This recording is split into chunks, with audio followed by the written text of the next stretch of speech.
On today's 51%, for graduation season, we celebrate non-traditional students who returned for their degree later in life. Set your goals and go for it. And don't let anybody discourage you. And we'll hear a first-hand experience of walking across the graduation stage.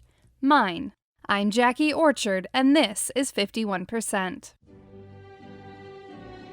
Some people grew up with parents who drilled into them over and over. After high school, you go to college, you get an internship, you get a good job, then you get married, and so on. But what about those of us who had a more roundabout journey, who did things out of order because we couldn't afford school right away, or we weren't sure what degree was for us, or joined the military, and then found our way back to school? What about the people who had to get a big dose of life before they knew what they were meant to study? Today, we celebrate those people, like Vivian Rose Cunningham, who just graduated with her first bachelor's degree. And I'll say this, I'm a young 78. She graduated from Samford University in Birmingham, Alabama, with a degree in liberal studies. Cunningham says others might find it pointless to graduate later in life, but to her, it was a lifelong goal. She refused to give up. Cunningham says she was raised by strong women. I grew up with my mom, and because my father had passed away at the age of 24, so she actually raised me. Cunningham says having children put her educational goals on hold. She married at 18, worked at a dress shop in Atlanta for about a year, and then had her daughter and son.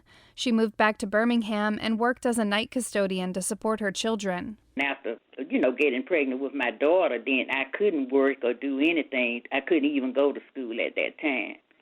But it was always in the back of my mind that I was going to get an education, a bachelor's or associates or something. So when I came back to Birmingham, after the marriage didn't work, I ended up with my mom, and while living with her, I was hired with Alabama Power Company. And I was hired on the night shift, and I worked there 13 years on night shift. Well, during that time, with the little kids, I couldn't work, I couldn't go to school, I'm sorry.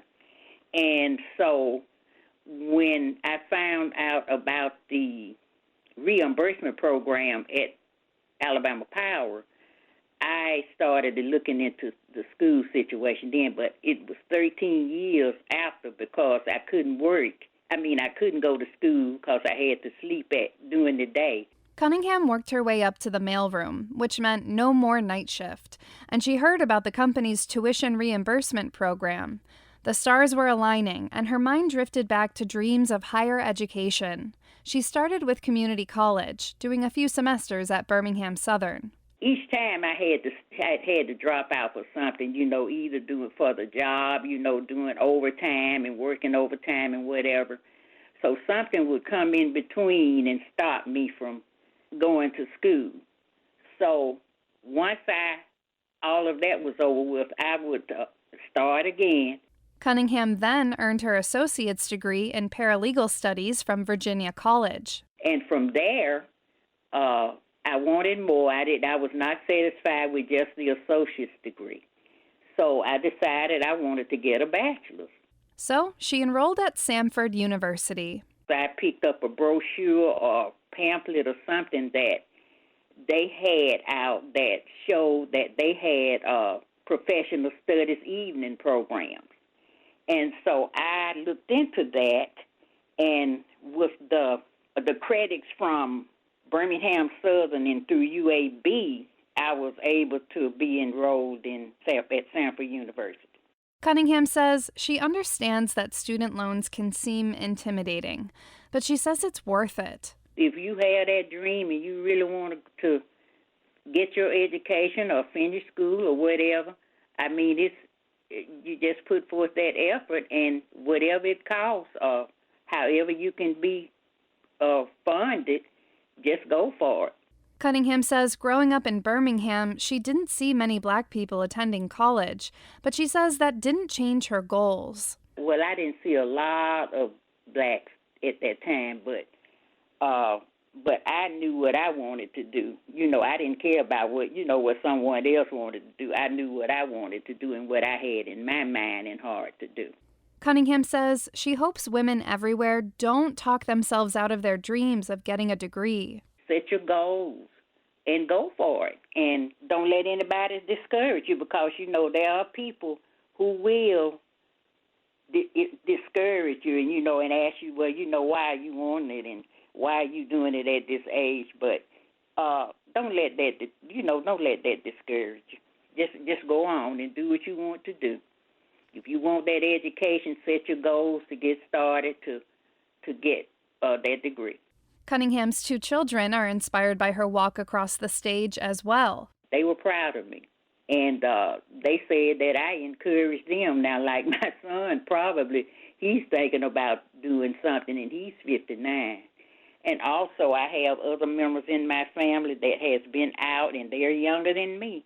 And I told them if I can do it, they can do it even more, because they're younger. Cunningham's daughter is working on her PhD, and because of Cunningham, her son is considering going back to school. And Cunningham says she's not finished yet. I'm looking at it right now. I'm going through the master's programs to see what I want to do, but it would probably be something in the law field. Cunningham says after all the night classes, virtual learning, student loans, and starting and stopping, it was worth it. She says there was no greater feeling than walking across that stage, even in the Alabama heat, sweating behind a mask. My head was spinning, and I thought I was in a movie. I just felt so awesome up there on the stage, like I was in a dream.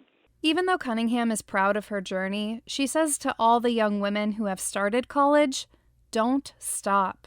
Stay with it and don't drop out, and don't go down another road. Just stay right on in college and get your degree, because, it's hard. It is hard when you're older and trying to go, and like I said, sometimes, I would, when we were going to campus, and it would be cold, and sometimes it would rain, and sometimes I wouldn't want to go. But you know what? I pushed myself to go on, and I was glad I did, because I didn't want to miss anything in the classroom. So, but just stay with it if you're young now. But even if you get older, if you still want that dream or have a dream, just go on and do it.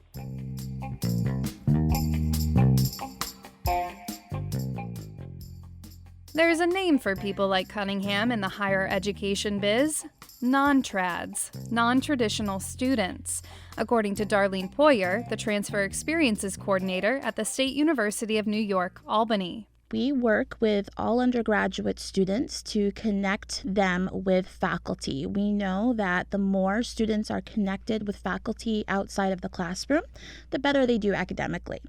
So my job as the transfer coordinator is to obviously make sure our transfers are engaged outside of the classroom. But transfers are a unique group of students. So they're all coming from very different walks of life. And my job is to really make sure that they're adjusting both academically and socially to UAlbany. Poyer has been the transfer coordinator for 7 years. She has a master's degree in higher education and counseling from Indiana University of Pennsylvania. She says transfer students are her favorite to work with because they come from all walks of life and usually come in with a lot of life experience.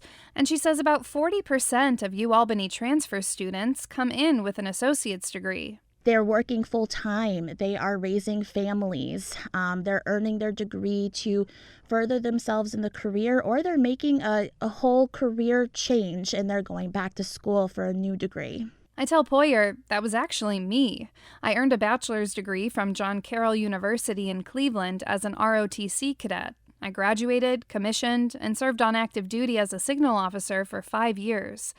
I was working on government satellites in California when I realized, somewhat abruptly, that I wanted to be a journalist. I joined UAlbany as a second-degree transfer student at the age of 28. And I was nervous. Poyer says this is common. We actually survey our transfers every fall semester, and we ask them what were their main challenges. And Our challenges do not change from year to year. There's simply, two main ones that we always see are the most common. One is adjusting to our academic rigor.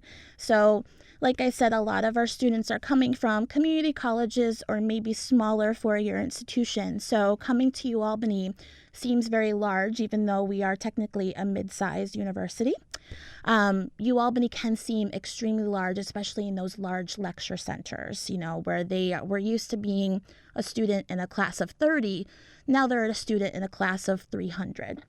So adjusting to how do I do well in a class when I am one of 300? How do I connect with the faculty? How do I get academic support? The other challenge, making friends and feeling part of the community, which I was nervous about too. A lot of these friend groups have already been made, especially if they're a transfer student coming in the middle of the year, so for our spring semester.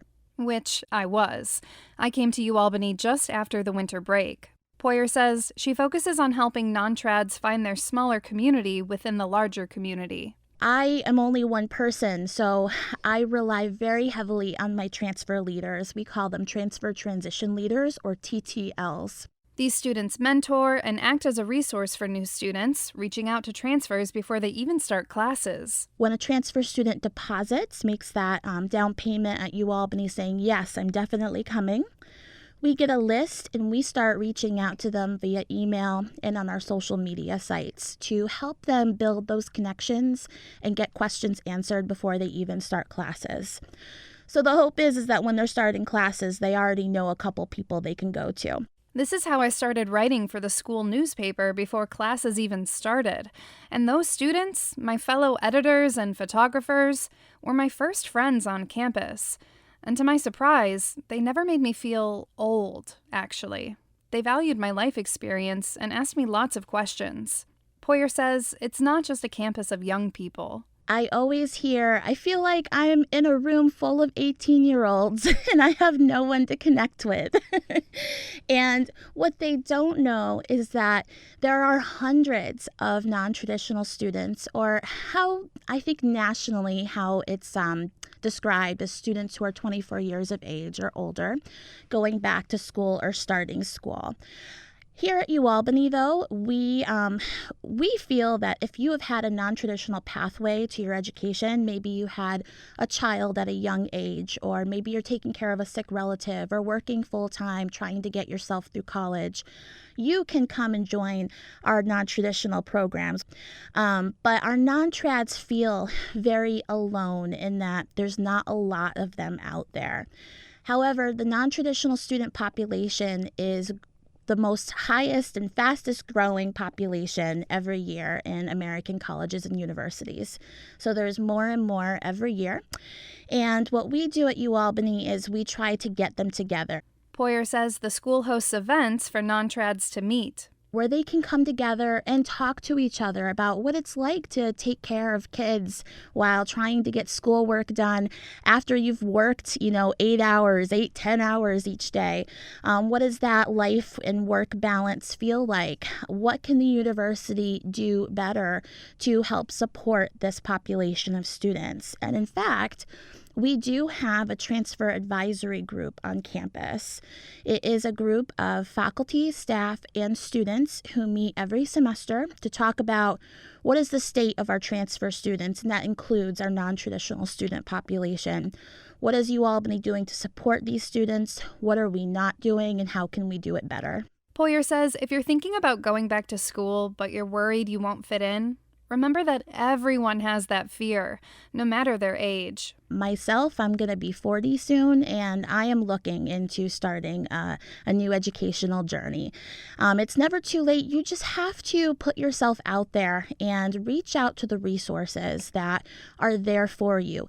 Never in your life are you going to have all of these professionals and students reaching out to you, wanting so badly to help you and make you succeed, be successful.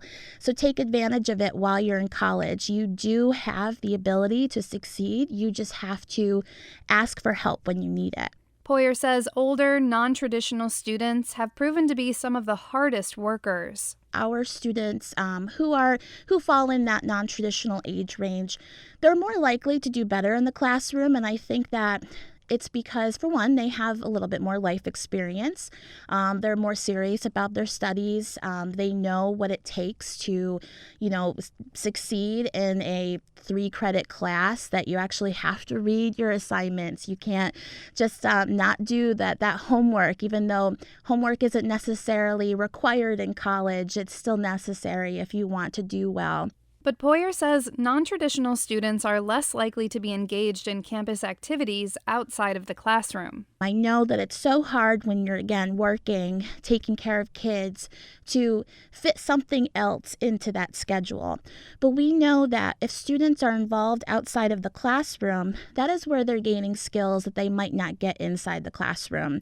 So leadership skills, program planning, time management skills, stuff that they've probably gotten in their lifetime, but it's always great to get some clubs, organizations, professional honoraries on that resume to make you more marketable in your career. Poyer says there are about 15,000 undergraduate students at UAlbany. Each year, they get about 2,000 transfer students. Of those, about 200 to 300 of them are considered non-traditional students. So, at any given time, there are about 800 non-traditional students on campus. So, Poyer says you're definitely not alone on campus. There's always other students who may be in the same boat and understand what you're going through. Never be afraid to take a risk. If you feel that you're not getting everything out of wherever you are, make sure that you are looking at all of your opportunities in front of you. So it's never too late to make a change.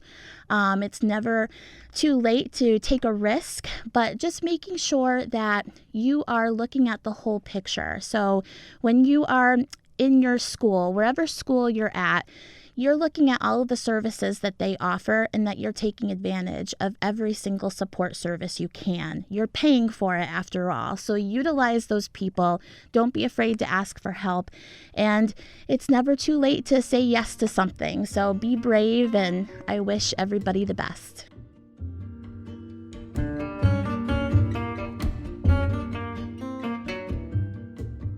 It took me 3 semesters to earn my bachelor's degree in journalism from UAlbany. But due to the COVID-19 pandemic, my ceremony was postponed. Instead, I crossed the stage in May in a socially distanced ceremony with 4 family members and face masks all around. This is your crew right here? Yeah. All right, so just make sure your masks stay on the entire time you're in there. As you get closer to other families, just make sure you're following the white lines, those spaced social distancing indicators. Other than that, congratulations, you will have an opportunity to take your mask off as you cross the stage. And for the rest of you, cheer loud as she crosses the stage. We are ushered up to the football stadium, where a shaded walkway leads to a small stage covered in flowers and heavy drapes. There are maybe 15 people at an event that would normally draw thousands. This is a moving graduation, like a lazy river, but instead of floating in water, we are all doing a slow walk and taking tons of selfies without fear of dunking our phones. I'm very, very happy for you, Jackie. Very happy for you. You've worked very hard. Yeah. And you still are working. Yeah, this is That's my mom. She, my boyfriend Matt, and his parents walk alongside me trying to snap close-ups of my WAMC microphone and recorder. My mom proudly brags about how I'm working even during my graduation. We approach a photo booth with a UAlbany backdrop and an all-smiles greeter. Do you want to bring the mic up? How do you want to do it? I was going to bring it up with me. Yeah, I think that's fine. Hold on, just one quick stop here before you get to check inside, and we interrupt you. If you could just take a look at the side there, make sure you're Can you confirm this information is still correct? Yes. All right, then you take that card and you'll hand it to them as you cross the stage so that they know whose picture they're taking and who is graduating. They can announce the correct name. All right? Thank you. Congratulations. Hey. I was a little flustered. This is you. This is your moment. Is this a family right here? Yeah. Family, are you ready? Do we have the energy? Are we ready? We're ready. You're ready. Okay, let's go. Woo! Woo! I turn to face the stage where UAlbany President Dr. Javidan Rodriguez is waiting with a smile. Normally, I'm not the sort of person who knows the president of anything, a company, a country, the chess club, but President Rodriguez was technically my very first interview as a journalist. My first week, we were given an assignment in Journalism 101 to attend a Hurricane Maria panel. President Rodriguez was to be the keynote speaker. Our task was to attend the panel, get in line, and ask one question. I spent hours researching everything I could about Hurricane Maria and formulating questions. But I must confess, I do not remember what I asked when my time came. I just remember this. I stepped up to the microphone and said much too loudly, "My name is Jackie Orchard and I'm a journalism student." I had read it's important to get your name out there. But here's the important part. When Rodriguez answered my question, he said this magical phrase, "Journalists like you." Someone had called me a journalist. It was real. Truth be told, I wasn't, but he was taking me seriously. And that was everything. And a few weeks ago, he handed me my journalism diploma.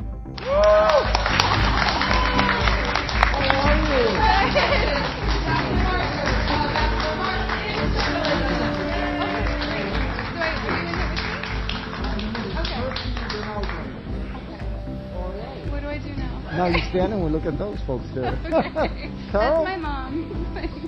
Hi, Mom. Awesome.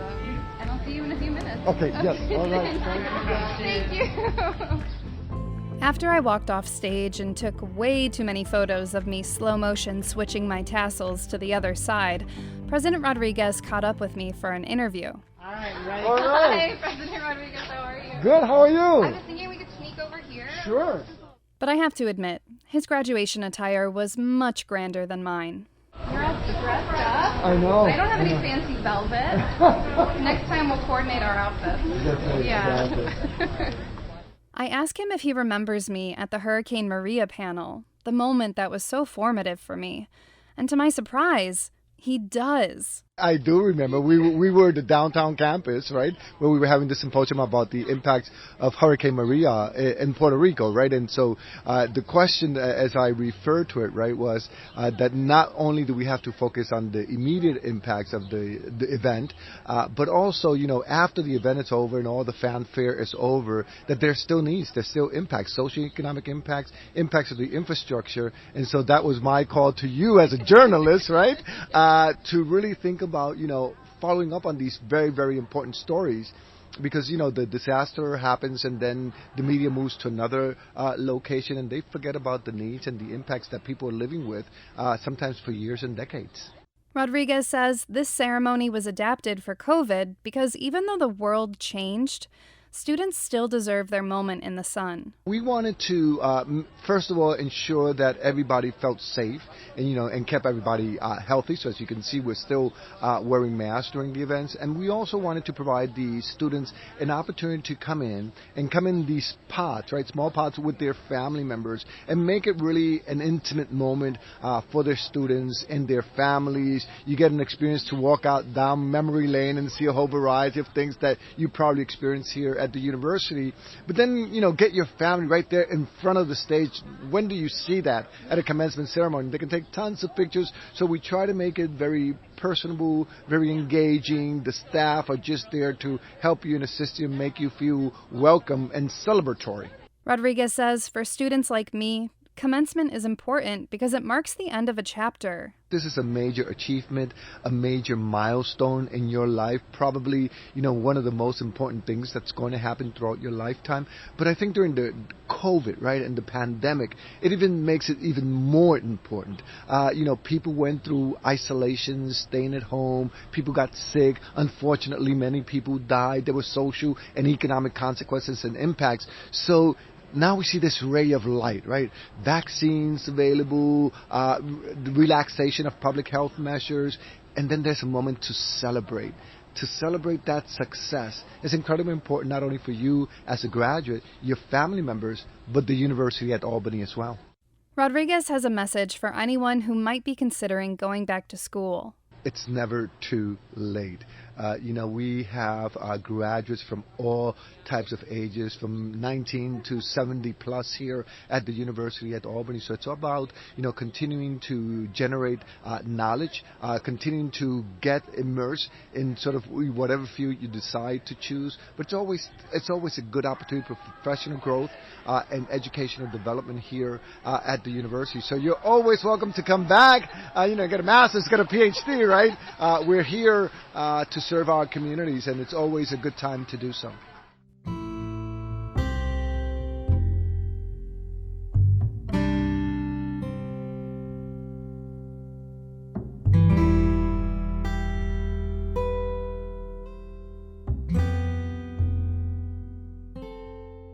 When I decided to leave the IT industry, I had family members who told me I was crazy.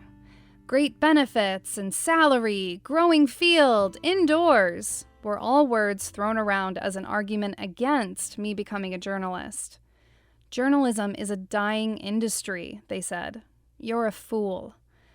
But sitting in a dark room staring at computer screens all day was making me miserable.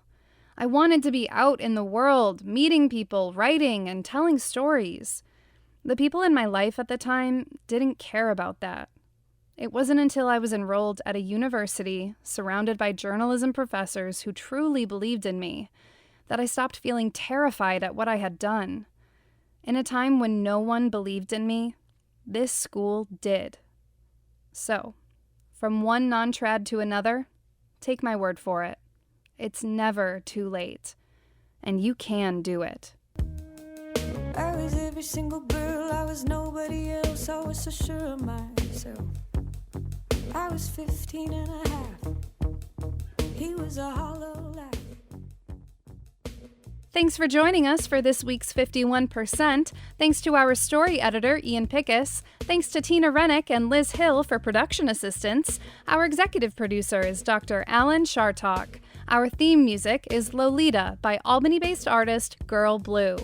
51% is a national production of Northeast Public Radio. If you'd like to hear this episode again or share it with your friends, sign up for our podcast or visit WAMC.org. And don't forget, follow us on Twitter, Instagram, and Facebook at 51% Radio. I'm your host, Jackie Orchard. Until next week, remember, the future is fearless. I was every single girl, I was nobody else, I was so sure of myself. I was 15 and a half. He was a hollow laugh. And I lost my cool somewhere along the way. At night, air down the hallway, I had to learn how to look away. I lost my cool, no electricity. Hot rain on the concrete, sweet melting little girl dreams. They said, oh, I want a big life, not a house I could have been like. Where are you taking me? Where are you taking me? They said, everything I do, I feel farther removed from my old life. Where is it taking me? Where is it taking me? Standing on my best friend's balcony, feeling a certain kind of wise at 17, thinking the flare on the lens was the real thing. She was with her boyfriend in the back room. I was chain smoking cigarettes and looking at the moon. Thought I was really in it, I didn't really get it. I lost my cool somewhere around the bed. It started making little sense. All that innocence. I lost my cool, found it in a chemical dream. The whole world is a movie screen, and Hudson Avenue is melting. Say, oh, I want a big life, not a house that could have been like. Where are you taking me? Where are you taking me?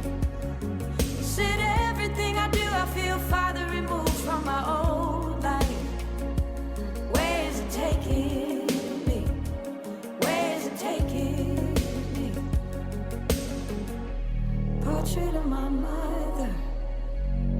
Stay young, stay young, stay young, stay young. See my baby brother, just come undone.